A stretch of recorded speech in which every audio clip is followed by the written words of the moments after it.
નમસ્તે બાળ દોસ્તો, કેમ છો? મજામાં? ચાલો આજે આપણે અધ્યયન સંપુટ ગુજરાતી ધોરણ 2 દ્વિતીય સત્ર અને તેમાં આજે આપણે શીખવાનું છે 8મો એકમ બિલાડીની આંખો. બિલાડી તમે જોઈ હશે ને? તો આજે આપણે તેના વિશે એક ગીત ગાશું. ચાલો ગાવું છે? ચાલો આપણે ગાશું. મેં એક બિલાડી પાળી છે, તે રંગે બહુ રૂપાળી છે, તે હળવે હળવે ચાલે છે ને અંધારામાં ભાળે છે. દહીં ખાય ને દૂધ ખાય, ઘી તો ચટપટ ચાટી જાય, તે ઉંદરને ચટપટ ઝાલે, પણ કૂતરાથી બીતી ચાલે. એની ડીલ પર ડાઘ છે, એ મારા ઘરનો વાઘ છે. મેં એક બિલાડી પાળી છે, તે રંગે બહુ રૂપાળી છે. ચાલો, બહુ સરસ મજાનું ગીત હતું ને? ચાલો, એમાં આપણને જો થોડાક શબ્દ એવા આપેલા છે, થોડાક આપણને ઘાટા કરીને આપેલા છે, તે શબ્દ આપણે અહીંયા લખવાના છે. ચાલો, પહેલામાં શું આપેલું છે? પાળી. તો પાળી અહીંયા લખવાનું છે. પછી રૂપાળી, ચાલે, ભાળે, ખાય, જાય, ચાલે, ચાલે, ડાઘ, વાઘ. તો એ શબ્દો તમારે અહીંયા લખી દેવાના છે. ચાલો આગળ જોશું આપણે. બબલુની બિલ્લી શું છે? કે વાર્તા સાંભળો. બબલુની બિલ્લી, વાર્તાનું નામ શું છે? બબલુની બિલ્લી. ચાલો આપણે વાંચશું આગળ. દરરોજ શાળાએથી પાછા આવતા જ બબલું બૂમ પાડે, મારી મિની મ્યાઉ મ્યાઉ, મારી પાસે આવ આવ. બબલુનો અવાજ સાંભળીને મિની તરત જ દોડતી આવીને તેના ખંભા પર બેસી જાય. એક દિવસ સાંજે આ જ રીતે બબલુએ ઘરે આવી બૂમ પાડી, મારી મિની મ્યાઉ મ્યાઉ, મારી પાસે આવ આવ. પણ મિની બેન આવ્યા નહીં. બબલુએ ફરી બૂમ પાડી, મારી મિની મ્યાઉ મ્યાઉ, મારી પાસે આવ આવ. તો પણ મિની બેન દેખાયા નહીં. એટલે બબલું તો દફતર મૂકીને દોડ્યો મિનીને શોધવા. બાજુવાળા શારદાબાને ત્યાં જઈ બૂમ પાડી, શારદાબા, મિની આવી છે? ચાલો અહીંયા ફૂટર આપેલું છે. બબલું અહીંયા લખવાનું છે. દફતર છે અહીંયા લખવાનું છે. ચાલો આગળ જોશું આપણે કે બાજુવાળા શારદાબાને ત્યાં જઈ બૂમ પાડી, શારદાબા, મિની આવી છે? ચાલો આગળ જોશું.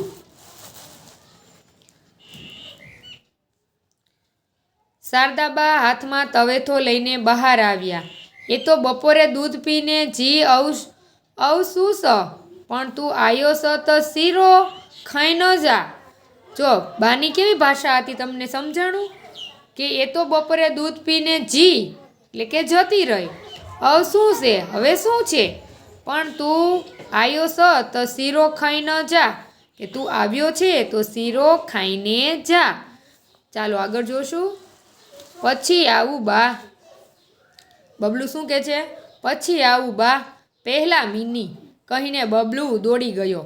શારદાબાએ બૂમ પાડી, પેલા ભુજવાળા કરમસિંહ ભાઈને ત્યાં જોજ, બાજરીના રોટલા ખાવા જીયસ. શારદાબાઈએ બૂમ પાડી, પેલા ભુજવાળા કરમસિંહ ભાઈને ત્યાં જોજ, બાજરીના રોટલા ખાવા જીઅસ. કે બાજરીના રોટલા ખાવા ગઈ હશે. બબલુએ કરમસિંહભાઈના બારણે જઈ બૂમ પાડી, કાકા, મારી મિની જોઈ. કરમસિંહભાઈએ ચોપડી બાજુ પર મૂકી કહ્યું, અરે બબલું, હેતે અચ તોજી મિની તો બોરી ડાય, બાજરીનો રોટલો ખાઈને પાછી જતી રહે. અજ તો અચી જ નાય, તું અચ વાર્તા કહું. કાકા, અજ વાર્તા નાઈ, અજ તો મારી બહુ ડાહી મિની.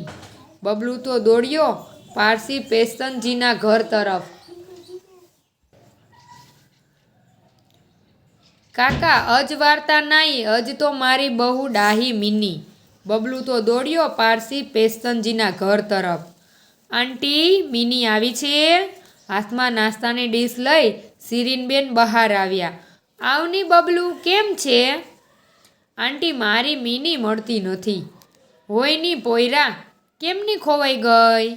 સ્કૂલેથી આવ્યો ત્યારની મળતી નથી. મેં બી વિચારું કે આજે મીનીનું મ્યાઉ મ્યાઉ સાંભળવા કાં નહીં મળે? બિચારી કાં હશે? મને બી ખબર નહીં મળે. નિસાસો નાખી બબલું બાજુના ઘરે ગયો. ગંગાબા બહાર આંગણામાં જ ખાટલો ઢાળીને બેઠા હતા. ગંગાબા, મીની આવી છે? ચાલો આગળ જોશું આપણે. એ પહેલાં આપણે અહીંયા ફૂટર લખી લઈએ. શું લખ્યું છે?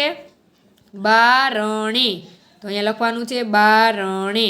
પછી બાજરી. અહીંયા લખવાનું છે બાજરી. ચાલો આગળ આપણને આપેલું છે આઈ મારે ન્યા હમણાં થોડા દી નહીં આવે. ગઈકાલે તારા દાદાએ હાકોટો ભરીને ભગાડી હતી. એનું માઠું લાગ્યું છે. હસતા હસતા કહીને ગંગાબાઈએ આગળ ચલાવ્યું. લે ગગા, આ મરસાના ભજીયા ઘરે લેતો જા. ના બા, મીની વિના ભજીયા ગળે ન ઉતરે. મીની મળતી નહોતી એટલે બબલું રડું રડું થઈ ગયો હતો. એટલામાં એની નજર ગણપત કાકાના ઘરમાં પડી. મીની બેઠી બેઠી દૂધ ચાટતી હતી. એટલામાં એની નજર ગણપત કાકાના ઘરમાં પડી. મીની બેઠી બેઠી દૂધ ચાટતી હતી. એને જોઈને જ બબલુએ બૂમ પાડી, મારી મીની મ્યાઉ મ્યાઉ, મારી પાસે આવ આવ. મીનીબેન દૂધ પીવામાં એવા તો મશગુલ થઈ ગયેલા કે એક વખતમાં તો સાંભળ્યું જ નહીં. બબલુએ બીજી વાર બૂમ પાડી, મારી મીની મ્યાઉ મ્યાઉ, મારી પાસે આવ આવ. એ અવાજ સાંભળીને મીનીએ એક વખત ઊંચું જોયું અને બબલુ તરફ જોઈને કહ્યું, મ્યાઉ મ્યાઉ. બબલુ હસી પડ્યો અને કહ્યું, અચ્છા તો હું આવું એમને? મીની ખુશ થઈ અને ફરીથી એકવાર બબલુ સામે જોઈને બોલી, મ્યાઉ. બબલુ ગણપત કાકાના ઘરમાં દોડી ગયો અને મીનીની બાજુમાં બેસી ગયો. સબરી કાકીએ બબલુને કહ્યું, તું આવ, બેસ, દૂધ પી. તુંજા માંજર ત ખૂબ બેસ આહે. હા, બધા એમ જ કહે છે કે મારી મીની બહુ સારી છે, બબલુએ કહ્યું. મીનીએ પોતાની કટોરી સાફ કરી અને મ્યાઉ મ્યાઉ કરતી બબલુના ખંભા પર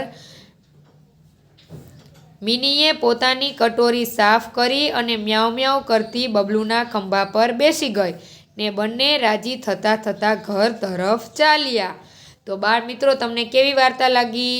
બહુ સરસ મજાની વાર્તા હતી બબલુ અને તેની મીનીની. ચાલો આગળ આપણને થોડાક પ્રશ્નો આપેલા છે મીનીના પાઠને આધારિત, બબલુના પાઠને આધારિત. હાલો આપણે વાંચીએ. તમને બિલાડી પાળવી ગમે? કેમ ગમે? એ તમારે જવાબ આપવાનો છે. નર બિલાડીને અહીંની ભાષામાં આપણે શું કહીએ છીએ? શું કહીએ આપણે? બિલાડો. તમારું પાળેલું કે ઓળખીતું પ્રાણી કે પંખી ખોવાઈ જાય ત્યારે તેને શોધવા તમે શું કરો? તો તમે બબલુની જેમ પહેલા ઘરે જાઓ ને પૂછવા. બબલુના કયા પાડોશોની વાત તમને સમજવામાં અઘરી લાગી? તેની નીચે લીટી કરો. કયા પડોશીની વાત સમજવામાં સહેલી લાગી? તેની નીચે ટપકા કરો. આગળ આપણે જોયું બબલુના પાડોશી બધા અલગ અલગ રીતે બોલતા હતા. એમાં તમને કયું સમજાઈ ગયું? તો ટપકા કરવાનું છે. અને જે અઘરું લાગ્યું સમજવામાં, અહીંયા તમારે લીટી કરવાની છે. તમારી આજુબાજુમાં જુદી ભાષા બોલતા હોય એવા કોણ રહે છે?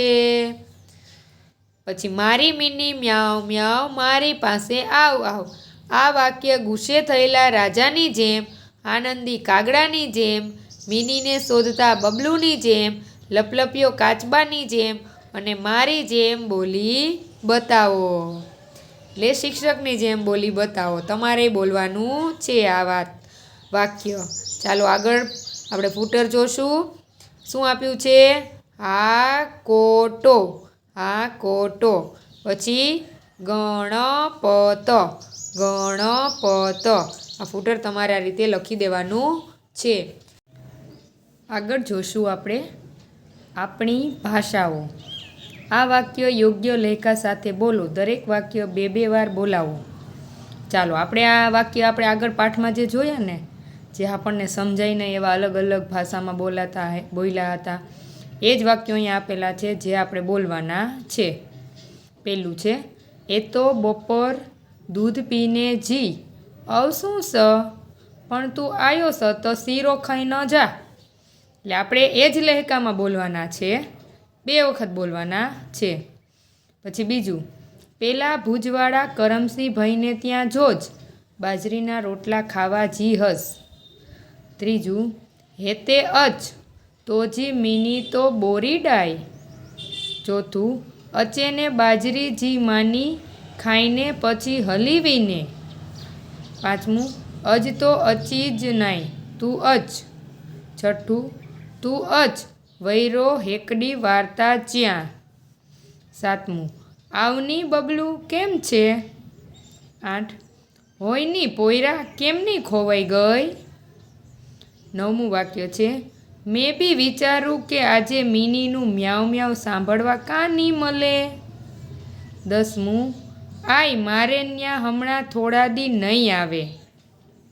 જો તમને ખબર પડે કે દરેક વાક્ય અલગ અલગ બોલીના છે. ચાલો આગળ આપણે જોશું, વાર્તામાં આપેલા વાક્યો તમારે ત્યાં કઈ રીતે બોલાય બોલી બતાવો. જેની નીચે લીટી કરી છે તે વાક્ય તમે બોલતા હોય એમ લખો. આપણને અહીં વાર્તામાં જે વાક્ય હતા ને અલગ અલગ બોલીના એ અહીંયા આપેલા છે. હવે જેની નીચે લીટી દોરી છે ને એવું એ વાક્ય તમે કઈ રીતે બોલો છો એ તમારે અહીં લખવાનું છે. તો પહેલું વાક્ય છે, એ તો બપોર દૂધ પીને જી શું સ. એટલે શું કહે છે, તમે કઈ રીતે બોલો છો આ, હવે શું છે, હું આ રીતે બોલું છું. તમે જે રીતે બોલતા હો ને એ રીતે અહીં લખવાનું છે. બીજું છે, હેતે અચ તો જી મીની તો બોરી ડાય. હેતે અસ એટલે અહીં બેસ. જો અહીં આપેલું છે કે આ રીતે બોલાય, અહીં બેસ તારી મીની તો ઘણી ડાય. બોરી ડાય એટલે ઘણી ડાય. તું અચ વૈરો હેકડી વાર્તા ચ્યાં. એ શું કહે છે, તું આવ બેસ એક વાર્તા કહું. એટલે હેકડી વાર્તા ચ્યાં એટલે શું થાય, એક વાર્તા કહું. પછી આગળ, આજે મિનીનું મ્યાઉ મ્યાઉ સાંભળવા કાં નહીં મળે. એટલે લીટી દોરી છે, શું કહેવાનું, સાંભળવા કેમ ન મળ્યું. આજે મિનીનું મ્યાઉ મ્યાઉ સાંભળવા કેમ ન મળ્યું. પછી આગળ, આય મારે ન્યા હમણાં થોડા દી નહીં આવે. થોડાનું થોડા જ બોલતા હશો તમે, થોડા.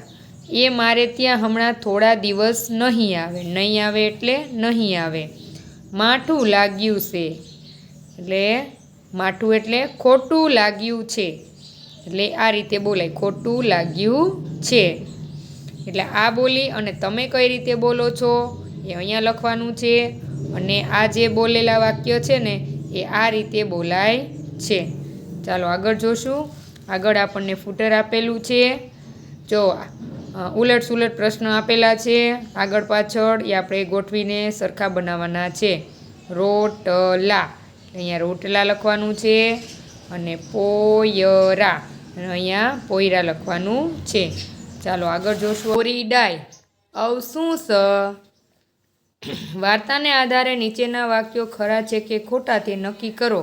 વાક્ય સાચું હોય તો બોરી ડાય અને ખોટું હોય તો શું સ લખો. એ તમારે આપણે જે વાર્તા વાંચીને આગળ એને આધારે તમારે જવાબ દેવાના છે. ખોટું હોય તો શું લખવાનું છે, શું સ, અને સાચું હોય તો બોરી ડાય લખવાનું છે. ચાલો આગળ. પહેલું વાક્ય, બબલુના ઘરના બીજા લોકોને મિની ગમતી નથી. તો વાક્ય ખોટું છે. એ શું આવશે, શું સ. પછી બીજું વાક્ય, શાળામાં જતાં પહેલાં બબલુ બિલ્લીને શોધવા નીકળ્યો. તો જતાં પહેલાં નહીં પણ સાંજે નીકળ્યો હતો. એટલે વાક્ય ખોટું છે. એટલે શું સ આવશે. પછી ત્રીજું, શારદાબેનના ઘરે બિલાડીએ દૂધ પીધું હતું. વાક્ય સાચું છે. એટલે શું આવશે, બોરી ડાય. બબલી ગણપતભાઈના ઘરે ગઈ હતી. બબલી ગઈ હતી કે મિની, તો મિની ગઈ હતી. એટલે વાક્ય ખોટું છે. એટલે શું આવશે, શું સ. પછી પાંચમું, કોઈ બિલાડીને ધમકાવે તો મિની નારાજ થઈ જાય. તો વાક્ય ખોટું છે. શું આવશે, અવ શું સ.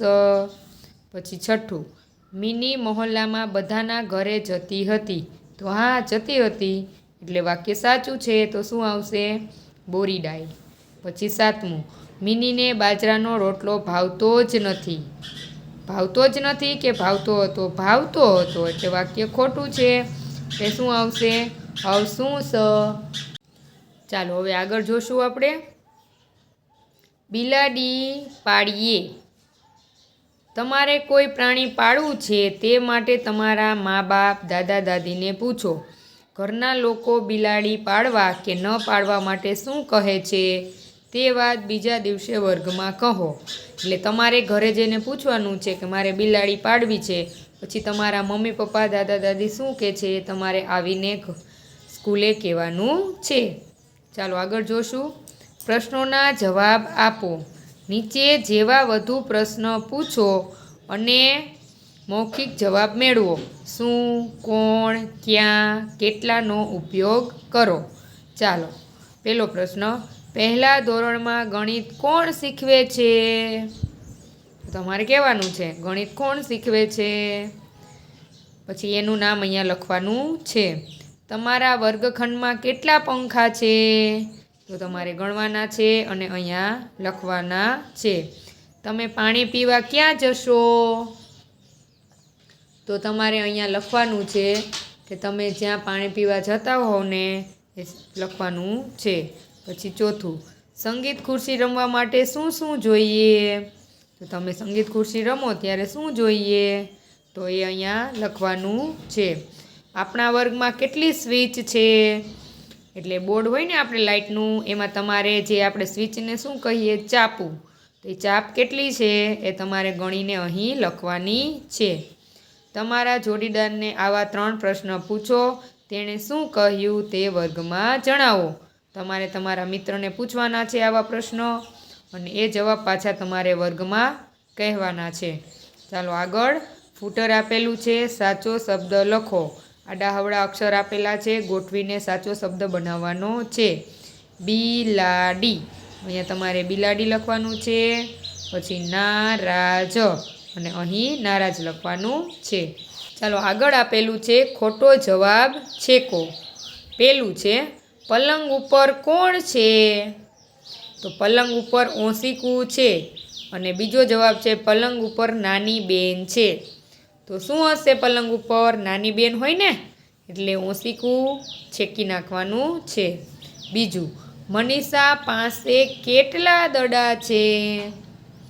તો પહેલો જવાબ એવો આપેલો છે કે મનીષા પાસે 5 દડા છે. અને બીજો જવાબ છે મનીષા પાસે લાલ દડા છે. તો સાચો જવાબ આપણને કેટલા પૂછ્યું છે એટલે 5 આવશે.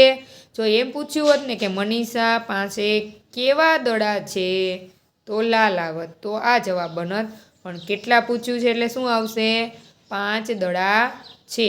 એટલે લાલ દડાવાળું વાક્ય છેકી નાખવાનું છે. ચાલો ત્રીજું, જયેશના ખિસ્સામાં શું છે? તો 2 જવાબ છે. જયેશના ખિસ્સામાં દેડકો છે. અને બીજો જવાબ, જયેશનું ખિસ્સું મોટું છે. તો કયો જવાબ સાચો પડે? પહેલો જવાબ દેડકાવાળો સાચો પડે ને, કારણ કે શું છે એવું પૂછ્યું છે એટલે. એમ પૂછ્યું હોય જયેશનું ખિસ્સું કેવડું છે? તો મોટું છે. પણ આપણને પૂછ્યું છે શું છે? તો જયેશના ખિસ્સામાં દેડકો છે. આ વાક્ય સાચું થશે અને મોટાવાળું ખોટું થશે. તો ત્યાં છેકો આવશે. ચાલો આગળ. તમારા દોસ્તનું ઘર ક્યાં છે? તો 2 જવાબ છે કે મારા અથવા મારી દોસ્ત એના ઘરે છે. મારા દોસ્તનું ઘર નવા ફળિયામાં છે. તો ક્યાં છે પૂછ્યું છે એટલે શું આવશે? નવા ફળિયામાં છે. એમ પૂછ્યું હોત કે તમારા દોસ્ત ક્યાં છે તો એવું આવે કે મારી દોસ્ત એના ઘરે છે. એટલે આ વાક્ય ઉપર છેકો આવશે. ચાલો પાંચમું, ખોટો જવાબ છેકવા માટે શું જોઈએ? ખોટો જવાબ છેકવો હોય તો તમારે શું જોઈએ? તો ખોટો જવાબ છેકવા માટે પેન્સિલ જોઈએ. ખોટો જવાબ લખવા માટે પેન્સિલ જોઈશે. પણ આપણને છેકવા માટે પૂછ્યું છે ને એટલે આપણે છેકવાવાળો જવાબ સાચો આવશે. લખવાનું કીધું નથી એટલે આ જવાબ ખોટો આવશે, એટલે ત્યાં છેકો આવશે. એટલે આ તમને પ્રશ્નાર્થવાળા વાક્ય હતા કે ભાઈ કોણ, કેટલા, શું, ક્યાં, એને આધારે તમે જવાબ આપી શકો. ચાલો આગળ જોશું.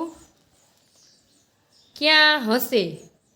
જૂથમાં બેસી બાળકોને તમારી બિલાડી, ગાય, ભેંસ, દડો, નાના ભાઈ કે બહેન ખોવાઈ જાય તો તમે ક્યાં ક્યાં શોધવા જશો?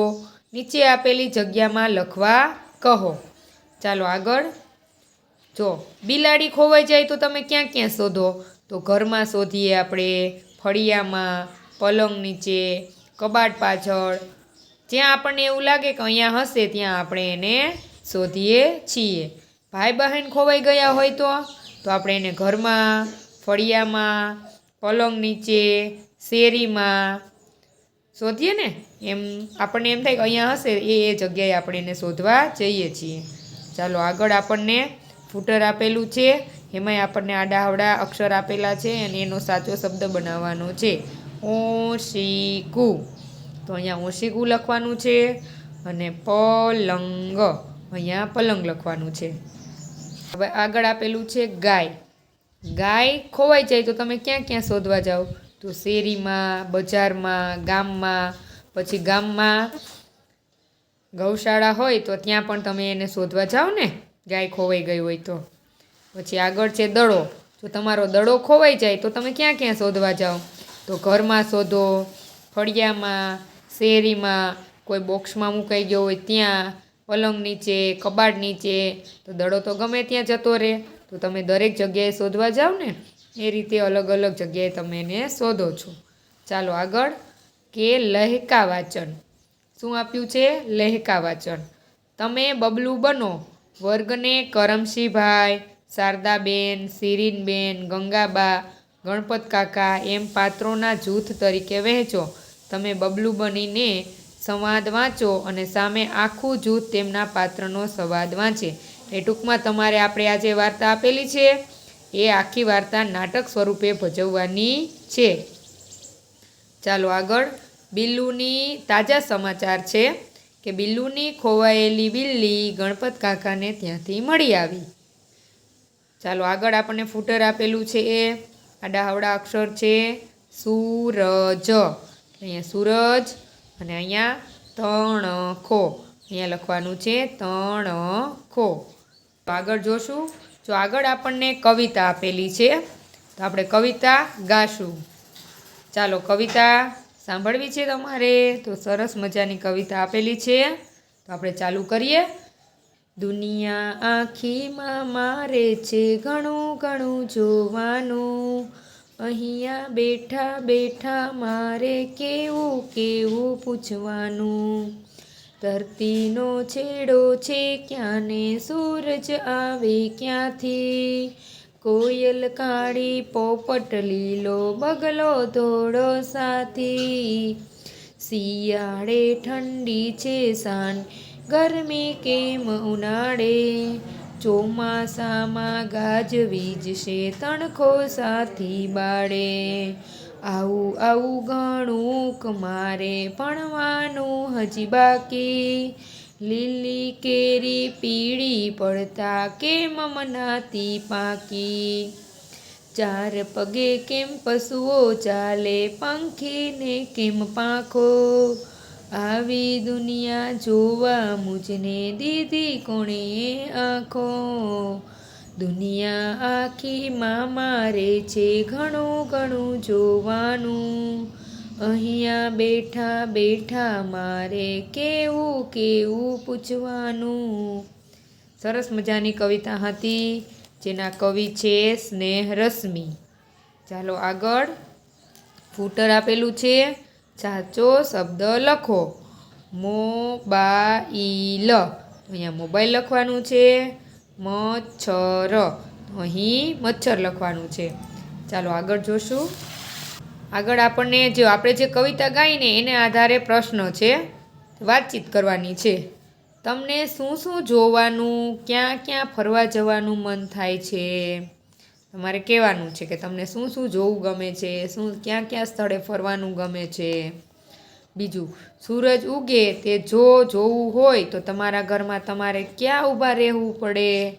તો તમારું ઘર છે તો તમે ક્યાં ઊભા રહ્યો તો તમને સૂરજ દેખાય? બીજું, શિયાળામાં સ્વેટર કેમ પહેરવું પડે છે? ત્રીજું વાક્ય કે તમે સ્વેટર શિયાળામાં કેમ પહેરો છો? ઠંડી લાગે એટલે? તો હા, ઠંડી લાગે એટલે શિયાળામાં સ્વેટર પહેરવું પડે ને. પછી ઉનાળામાં રસ્તે ચાલવા ચપ્પલ કેમ પહેરવા પડે છે? શા માટે ચપ્પલ પહેરો તમે ઉનાળામાં રસ્તે ચાલતા હોવ તો પગ બળે નહીં એટલા માટે. ઉનાળામાં તડકો બહુ બધો પડતો હોય એટલે પગ ના બળે એટલા માટે આપણે ચપ્પલ પહેરવા પડે. ચોમાસામાં ચોપડીઓ સાચવવા તમે શું કરો છો? તો ચોમાસામાં વરસાદ આવતો હોય, ભીંજાઈ ન જાય એટલા માટે આપણે પ્લાસ્ટિકની બેગમાં ચોપડીઓ રાખતા હોઈએ છીએ અથવા આપણે નિશાળે મૂકી દેતા હોઈએ છીએ. પશુ અને પંખીમાં શું શું ફેર છે? પશુ કોને કહેવાય? પંખી કોને કહેવાય? પશુમાં કોણ આવશે? તો ગાય, ભેંસ આવે ને, બકરી. અને પંખીમાં કોણ આવે? કબૂતર, ચકલી. જે આકાશમાં ઉડે છે એ પંખી આવશે અને જે આપણે ઘરે પાડીએ એ પશુમાં આવે, ગાય, ભેંસ, બકરી. તમે મોટા થશો તેમ તમારો રંગ બદલાશે? તો હા, ચોક્કસ બદલાય છે. મોટા થાય એટલે આપણો રંગ બદલાઈ જાય છે. આગળનો પ્રશ્ન છે, ગરમી અથવા ઠંડી ક્યારે પડે? તો ગરમી ઉનાળામાં પડે અને ઠંડી શિયાળામાં પડે. આગળનો, પક્ષી સિવાય બીજા કોને પાંખો હોય છે? કોને પાંખો હોય પક્ષી સિવાય? તો કે વિમાનને પાંખો હોય. વિમાન ઉડે ને, એટલે વિમાનને ઉડે. પછી તમારે વિચારવાનું બીજા કોને પાંખો હોય. આગળ, તમને પાંખો હોય તો તમે શું શું કરો? તો એ તમારે જવાબ દેવાનો છે કે તમે શું શું કરો તમારે પાંખો હોય તો. તમે આકાશમાં ઉડવા લાગો. પછી તમે ઉડીને ક્યાં ક્યાં જવાનું પસંદ કરો? તો અમે તો ઉડીને મામાના ઘરે જવાનું પસંદ કરીએ. કરો ને? ચોમાસામાં વીજળી કેમ થતી હશે? કેમ થતી હશે? તો વિચારવાનું છે ચોમાસામાં વીજળી કેમ થતી હશે? તમે 3 પગે ચાલતું પશુ જોયું છે? ક્યું જોયું છે અને ક્યાં જોયું છે? તો તમે કયું પશુ જોયું છે 3 પગે ચાલતું હોય એવું? તો મેં એવું જોયું છે કે કૂતરાને એક પગ તૂટી ગયો હોય ત્યારે 3 પગે ચાલતો હોય. બાકી મેં જોયેલું નથી. જો તમે જોયેલું હોય તો તમારે કહેવાનું છે. ચાલો આગળ, પાંખો વગર શું શું ઉડી શકે? પાંખો વગર શું શું ઉડી શકે? તો તમારે વિચારવાનું છે ને જવાબ દેવાનો છે. કવિતામાં કેટલા પ્રશ્નો છે? તમને કેવી રીતે ખબર પડી? તો કવિતામાં ઘણાય પ્રશ્નો બને ને. ઋતુ વિશે ઘણું બધું જોવાનું છે એમાં. એ આપણે કવિતાના આધારે ઘણા બધા પ્રશ્નો બને છે. આગળ આપ્યું છે, મોબાઈલ બતાવો, વિદ્યાર્થીને કહો કે તમને મોબાઈલ વિશે પ્રશ્નો પૂછે. આ રીતે ચશ્મા, ચોક, પર્સ જેવી વસ્તુઓ માટે પ્રશ્નો પૂછે. આગળ, ઉદાહરણ વાંચો. તે મુજબના મજા પડે તેવા પ્રશ્નો વિચારીને ઘરેથી લખી લાવો. ચાલો આગળ આપણને ઉદાહરણ આપ્યું છે. નિશાળ રાત્રે કેમ બંધ રહેતી હશે? મચ્છર બીજા મચ્છરને કરડતા હશે? જો આવા પ્રશ્નો તમારે વિચારવાના છે અને અહીં તમારે ઘરેથી લખી લાવવાના છે. કે સ્કૂલે ભણવા જવાનું બંધ થઈ જાય તો શું થાય? પછી આપણે જમવાનું બંધ કરી દઈએ તો? એવા પ્રશ્ન તમારે વિચારવાના છે. પછી મચ્છરનું આપણે કીધું એ જગ્યાએ એક કૂતરો બીજા કૂતરાને કરડતો હશે એમ. ચાલો આગળ, સાચો શબ્દ લખો. અજગર.